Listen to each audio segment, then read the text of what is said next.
الشيطان الرجيم بسم الله الرحمن الرحيم وصلى الله على سيدنا محمد وآله الطيبين الطاهرين اللهم صل على محمد وآل محمد. Today we are starting with this verse where Najala is saying أعوذ بالله من الشيطان الرجيم كتب عليكم إذا حضر أحدكم الموت إن ترك خيرا الوصية للوالدين والأقربين بالمعروف حقا على المتقين فمن بدله بعد ما سمعه فإنما إثمه على الذين يبدلونه إن الله سميع عليم فمن خاف من موص جنفا أو إثما فأصلح بينهم فلا إثم عليه إن الله غفور رحيم صدق الله العلي العظيم. Allah is saying it is prescribed for you when death approaches any of you.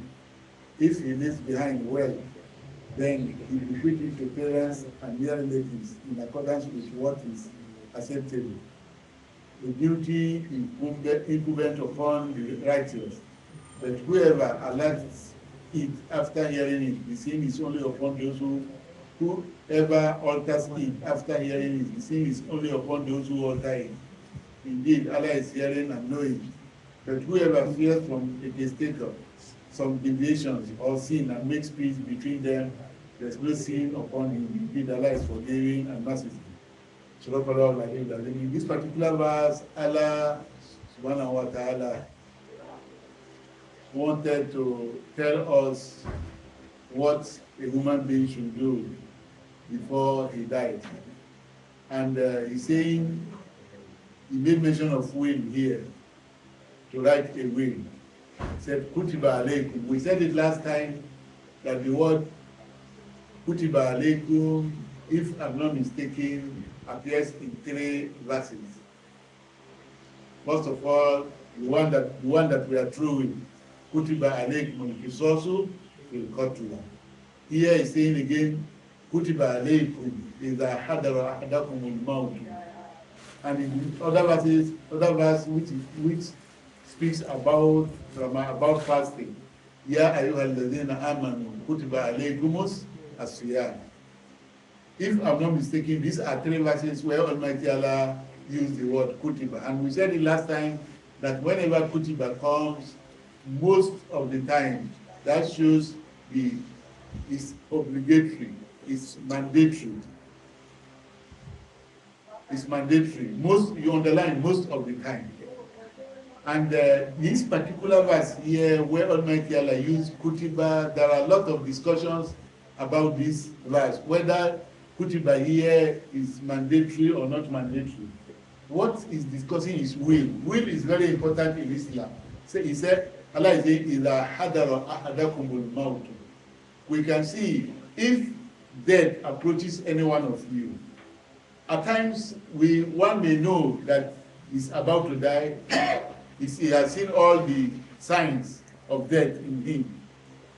95% he has seen that he's about to die. But at times, one does not have this opportunity of knowing that he's about to die. Some either through accident or just normal sickness, thinking like play, the person passed away. That is why even if we go to fiqh book, there is what we say al-ihtidar. When somebody is about to die, what is expected to do? We said that when he should sit down facing Qibla, and he should involve himself in all kind of adhkar, la ilaha illallah Muhammad Rasulullah and others. But here he's talking about the will that one should write when he's about to die, when death approaches him. Now, as I said earlier, there are many views concerning this will. Some view, as we are going to read today, have it that no, here in particular now is not mandatory. It is mustahab, mu'akkad. It's very, very recommended, and particularly recommended that one should write his will. But upon all that the view of the majority of Maraji or ulama says that it's not a must. There are situations that makes it to be must, to be compulsory. What are those situations? When one is madyun, you are owing somebody and you are about to die, you have to put it down. This one is compulsory, it's not optional, except if you know that the person, your guardian, the person that will take care of your affairs after your demise, knows about all your activities. In that case, it's not a must, but it's still recommended that you put it down. And secondly, when you are owing, there's what we call obligation towards your human fellow, and that obligation towards Almighty Allah. What is that obligation towards Almighty Allah? At times you have opportunity to perform Hajj, you didn't do it. It has become madlum. It has become day in your neck. You have to do it. You have to make wasiya in respect to that. That if I die, this I am owing Hajj to be performed. These are the obligations of Almighty Allah. The other one is the one I said that when you owe your fellow human being, you have to put it down that I'm owing this also person. Or if some group of people or an individual come and see you that you are worth to be given a manna, they came and gave you a manna. Please, Mala, hold this 10 million for me. I put it under your care. I will collect it from you later. This is a manna. And when death comes now, either you don't have opportunity to meet that person that gave you this amana, then you write it down that so mala, so person gave me so trust. Please, if I die, this money is not for me, it's for so person. In this situation, it's a must to write your will and put it down. Will writing is expected as a human being, as we are going to see in some hadith, that you should write it and put it under beneath your head, your pillow. What it means is that you must write it, you must have a will. One should not just die at the end of the day, you put everybody in confusion. You should have a will where they can refer to. And this will, as I said earlier, so that I will not forget, I said, some people say that it's no more compulsory. Why? Because they said, ayah to the earth, the verse of what? Of inheritance has come to abrogate it. Has come to abrogate what? The will writing. Biman al-akhas. When we say will now, we are not referring to general issues.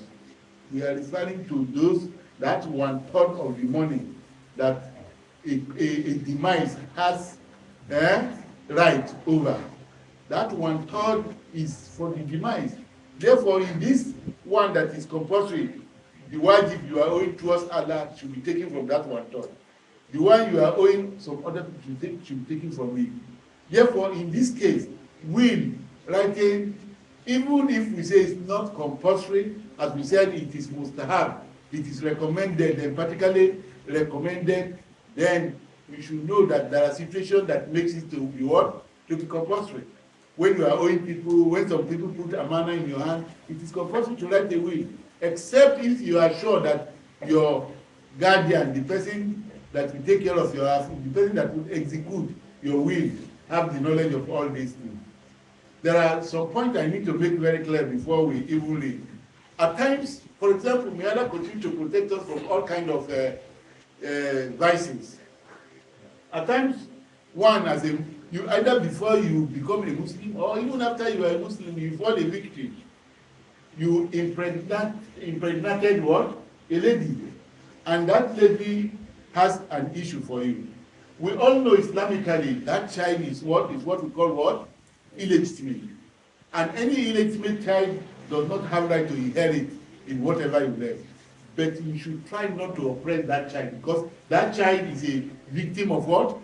Of circumstance. You don't oppress him. Whatever you think you should do for him, do it before your demise. Because after your demise, he or she will not have right to inherit you. Therefore, you can, from this 1/3 that is your own, you can make will that this also amount you assign it to this fellow girl or fellow boy, so that the boy will not get humiliated. It's very funny. a boy or a girl that is known to be your child after your demise, when they are dividing the inheritance, you will be brought aside that is not part of it. You know how human being will feel. But if she or he has already gotten his own what? His own share, he or she will not feel anything because his father or was able to recognize him or her. This is just the preamble we need to put forward before we start discussion. He said that was here to be maruf, making a good will. Al-ayat to he said that the previous ayah we discussed, Zakarat Tashri al-Qisas, it mentioned the legislation of what? Of retribution, as we discussed. The previous verses we discussed, which is Kutiba alaykum al-Qisas fil qatla, and the verse that follows it said, Walakum fil Qisas hayatun. These two verses is saying that Zakarat Tashri al-Qisas mentioned the legislation of retribution. Wahadil ayat, these two verses we recite here, 2 or 3, Tadhkuru Tashri al-Wasiyya, it now mention the legislation of will. That with these verses now that we read here, it shows us that Islam has legislated that how we should go about will. The intibari juzan min an-nizam al-mali, for the fact in consideration that it is part of what? Of financial system.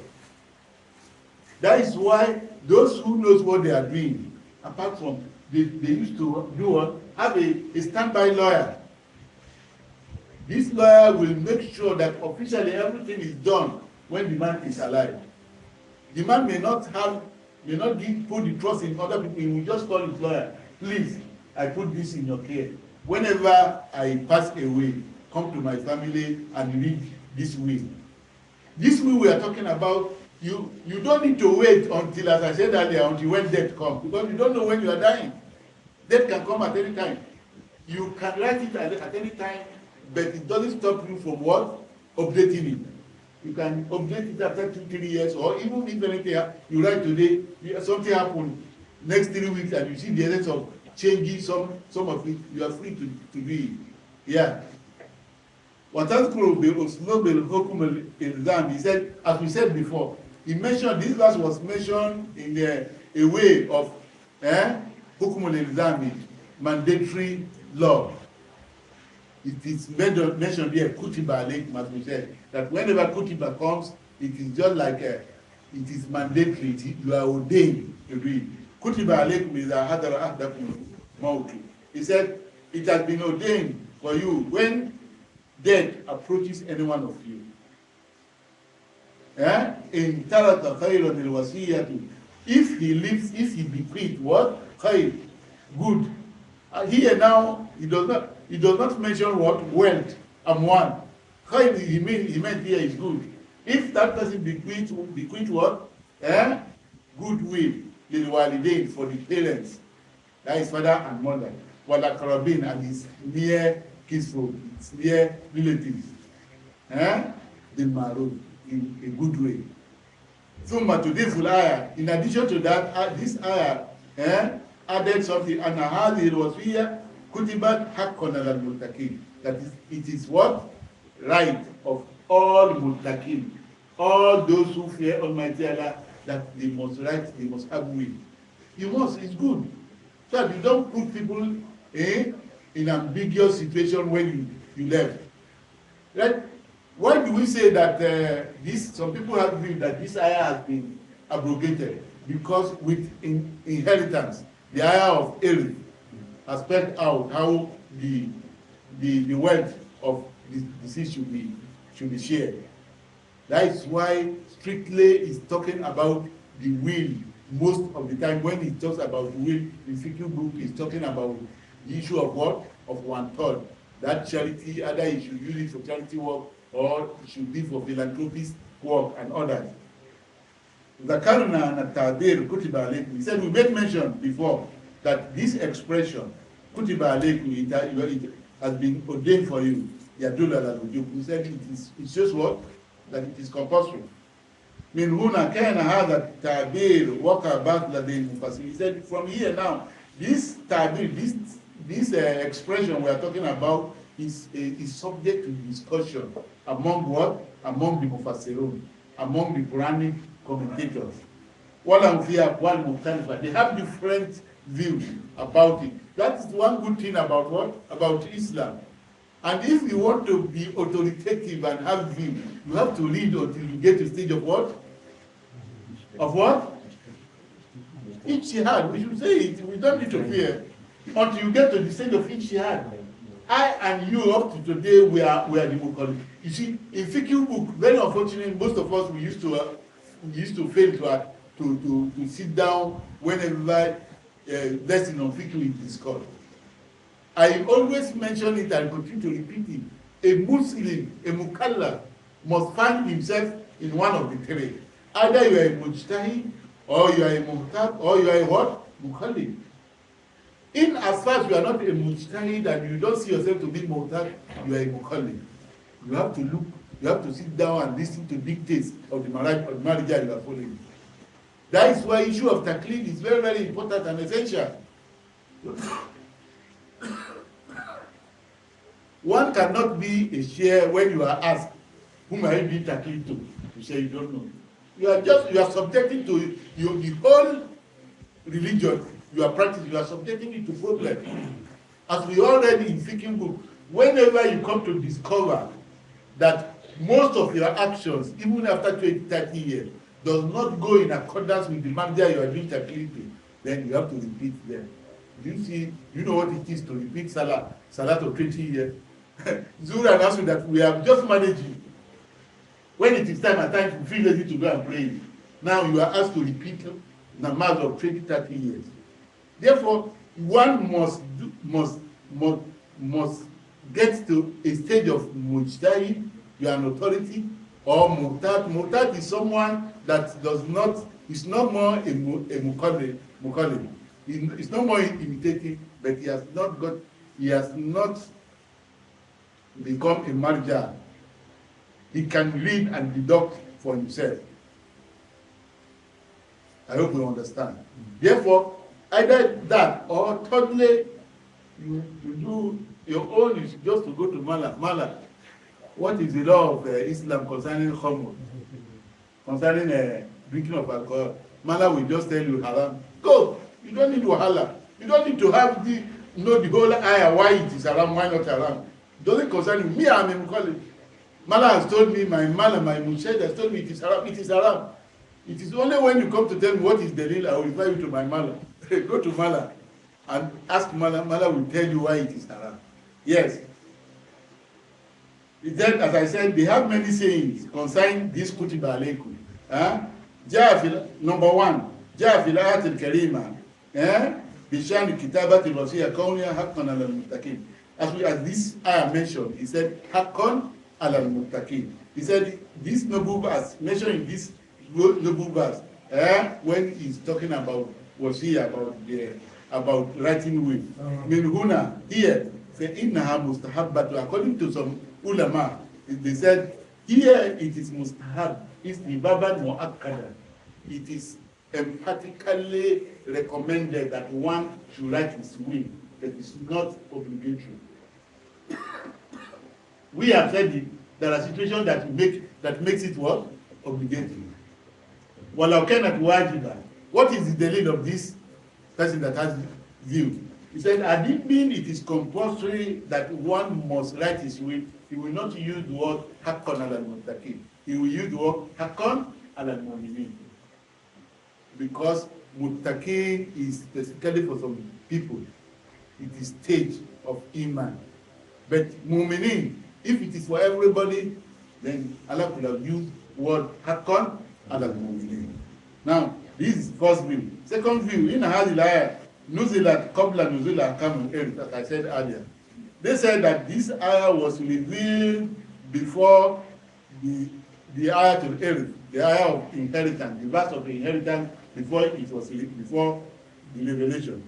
وَكَانَتْ وَصِيَّةُ عَنَيْهِ وَاجِبًا. And before the verse of irth, of inheritance was revealed, before that time, it is compulsory to write will.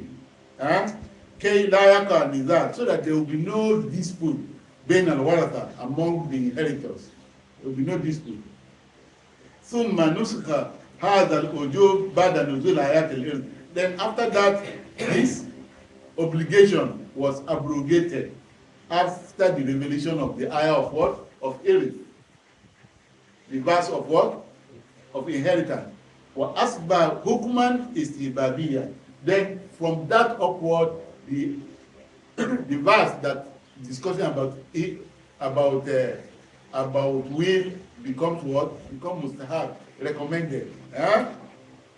وفي تفسير العياشي حديث يؤيد هذه الاتجاه. He said, when you go to Tafsir Ayashi, we all know the Tafsir of one of our ulama. He said, hadith will then say, hadith there that supports this claim.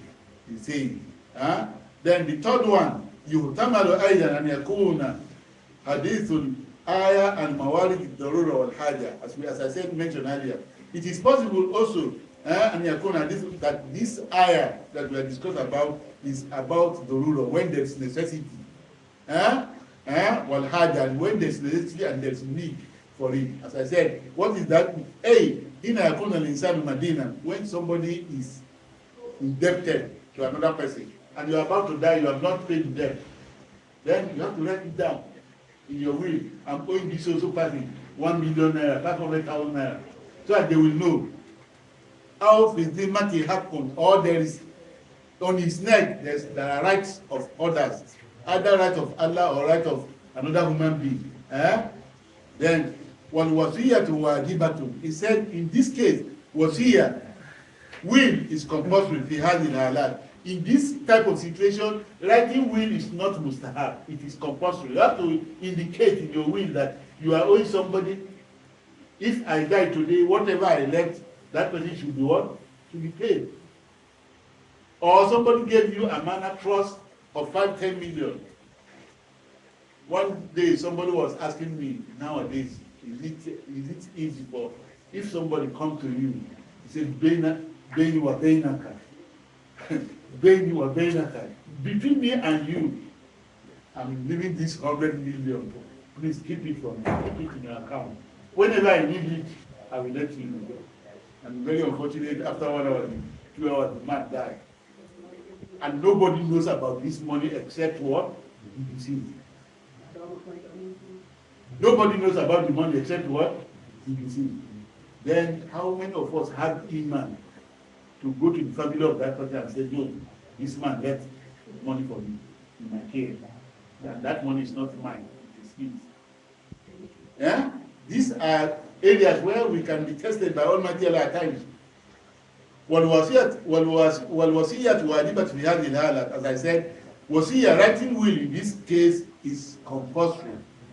يبدو أن التفسير الأول. Now the mufassir, this is where you know the mujtahid. The mufassir is now expressing his view, his authority. He has expressed the view of others. He said, يبدو أن التفسير الأول, يعني the tafsir al-awwal that says that it is mustahab istihbaban mu'akkadan. It is emphatically recommended. He said, yabdu, there's likelihood that it is the correct one. It is no more compulsory. Now, akrabu min bakiyati tafadil. This one is more nearer to what Allah is saying than more than other mufassirun, the Quranic commentators, what they say. يلفت النظر أن الآية الكريمة عبرت عن المال بكلمة. He said, we have to bring your attention that the آية الكريمة عبرت عن المال بكلمة ماذا؟ خير. He expressed this noble verse, expressed al-mal, the wealth. He said, إن ترك خيرا الوصية خيرا. He didn't mention amwal. بكلمة خير. فقالت إن ترك خيرا وهذا يعني. He said this means أن الإسلام, that Islam يعتبر ثروة المستحصلة, that consider any ثروة, that is what do we call ثروة? Wealth. Any wealth that is achieved through a legal way that is legitimate, Islam consider it. وَالْمُسْتَخْدَمَ عَنْ طَرِيقٍ, and it is used عن طريق تحقيق منافع المنشأ. It's used for the benefit ومصالح and the interest of Ummah. خير. Islam consider it to be a good one. That is why today our brothers that are struggling to get millions, billions, may Allah provide it for them. Mother, we should say Amen. May Allah provide it for them. Yes, it is not only Amen in this case. I'm sorry to come back again. When we are praying for wealth, there are two things that are involved. Pray for wealth, Allah to give you, and the other prayer that is even stronger than this one, Allah, I pray you give me and give me the heart to be able to spend it on your way. Getting it is another thing. Spending it in another thing. When you start having this money, getting this wealth, how are you prepared to use it for Allah's sake? We should all remember the hadith of the Holy Prophet that anybody that Allah subhanahu wa ta'ala give him wealth, the person has been given trust. It's a trust for you to be able to take care of others. For example, as we are in this center today, if Almighty Allah, for one reason or the other, maybe from one source or the other, I or Sheikh Abbas or Sheikh Mujahid or any other person, money start coming. Zubair, somebody can say, take this 30 million. Use it for the sake of Almighty Allah. Will I just consider that it came to me and give me 30 million is my own? It is very wrong. It is, yes, he gave it to me because he has that trust in me that I will be able to use it for the benefit of everybody.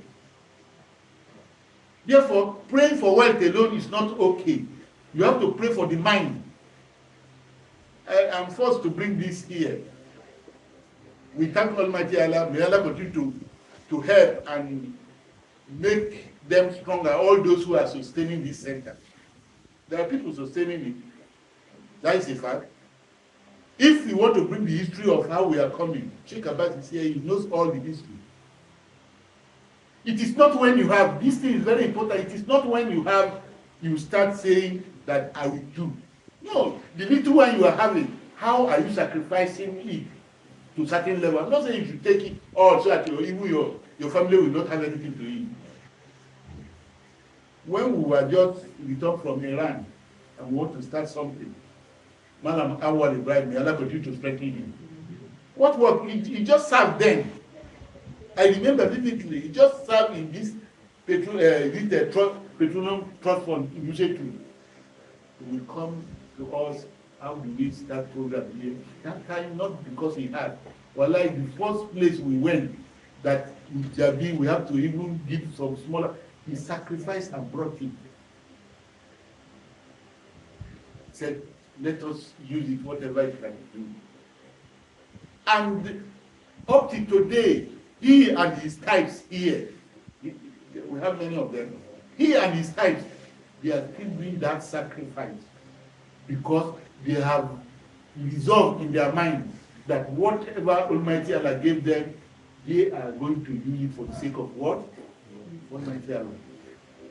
If you are giving position, use it for Allah's sake. If you are giving power, use it for Allah's sake. If you are giving wealth, use it for Allah's sake. That is why the Holy Prophet said you cannot know human being. You can't know human being until after he is able to get three things. What? Power. When you see somebody, when you slap him, he give you another side to slap. Maybe he has reason for that. He is not even strong to reply. If he has access to police and soldiers, will he do that? That is a question. Will he give you another tip that you should slap? That is where you know human being.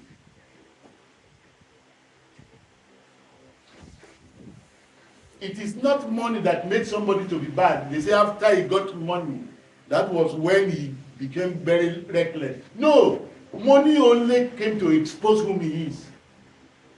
He has been like that even when he doesn't have money. It is just because now he has gotten money, then it is an opportunity to expose himself whom he is.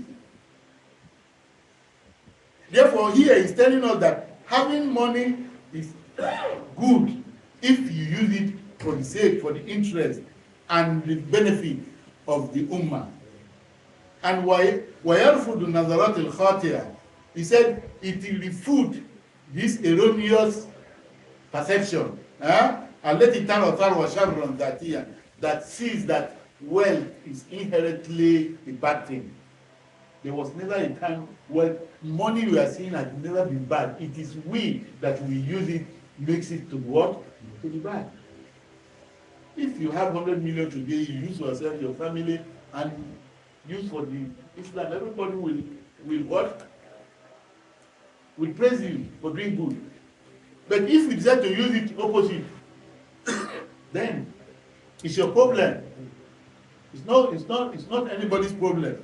That is why he said that idea that money inherently is bad should be refuted.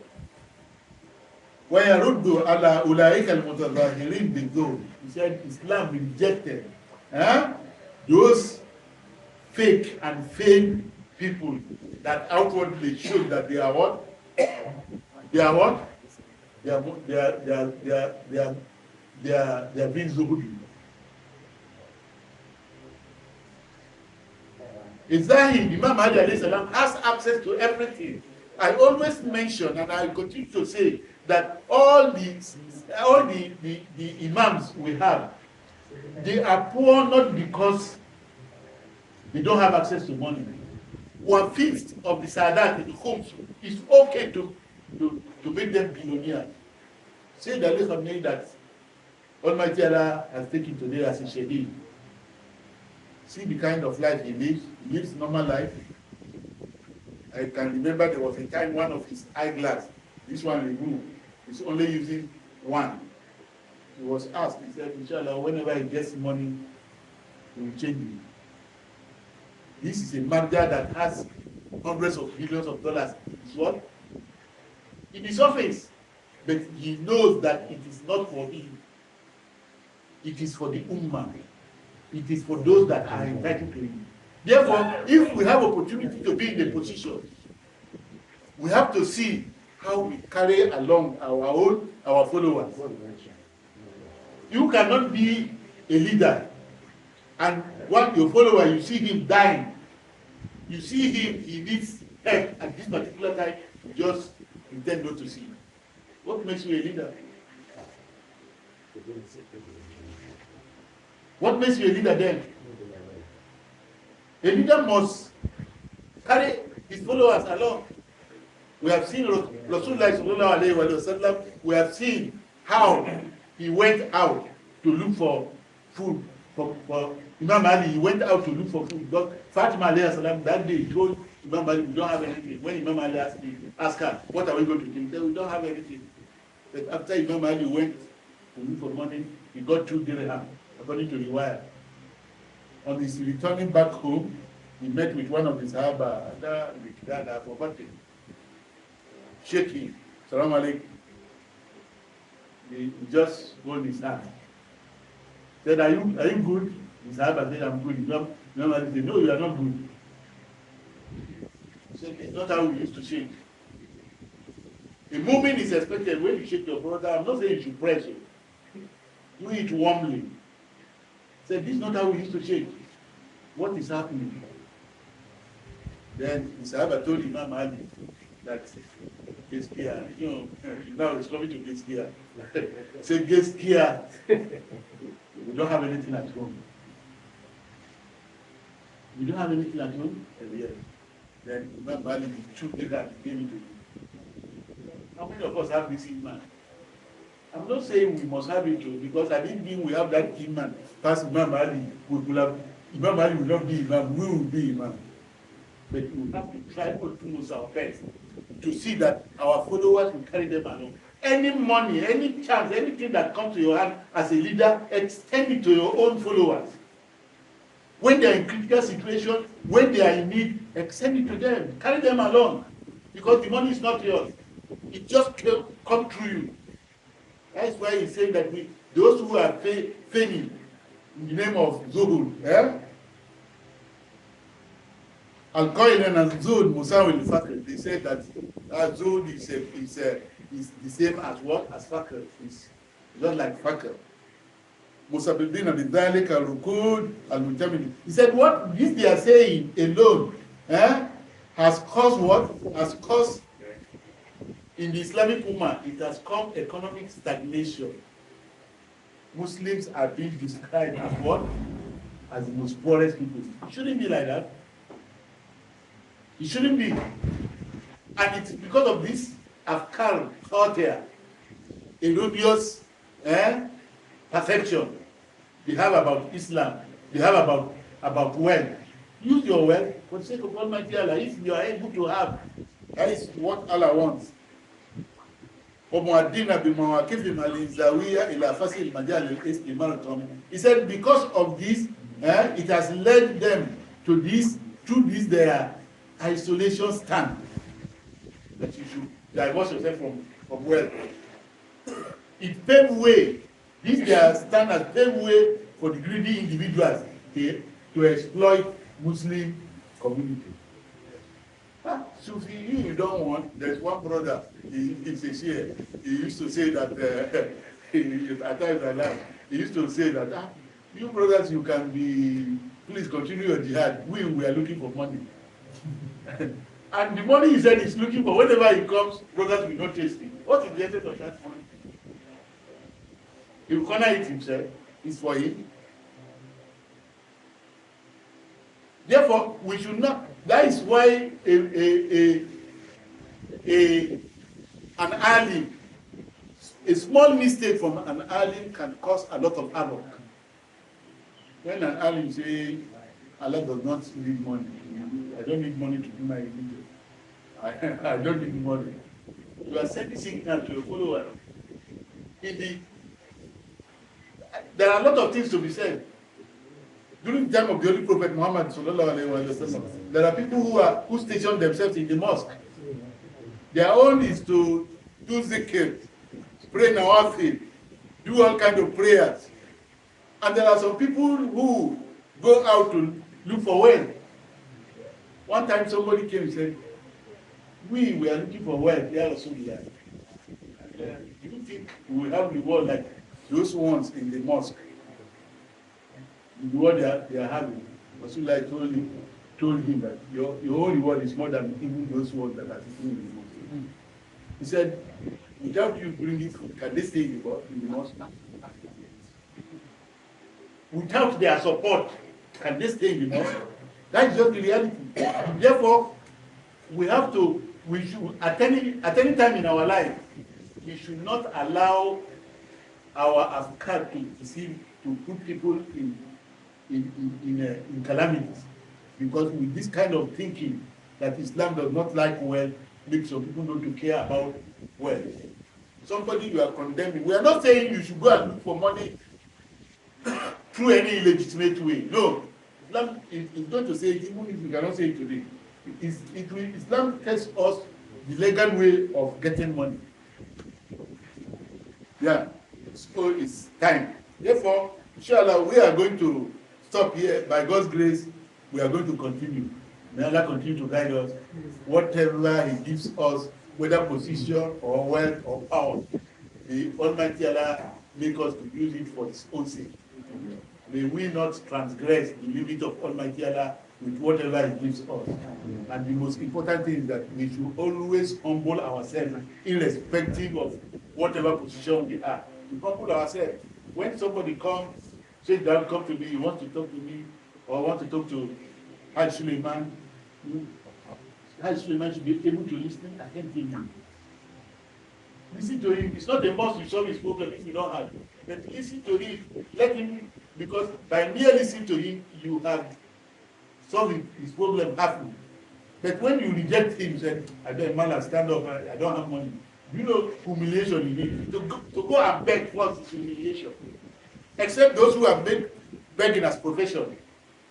Somebody who is not used to begging, to go and beg is humiliation. Before you go, your head will start leaving. If I go to do that, just how will I feel? Therefore, inshallah, we'll stop here. اللهم صل على محمد وعلى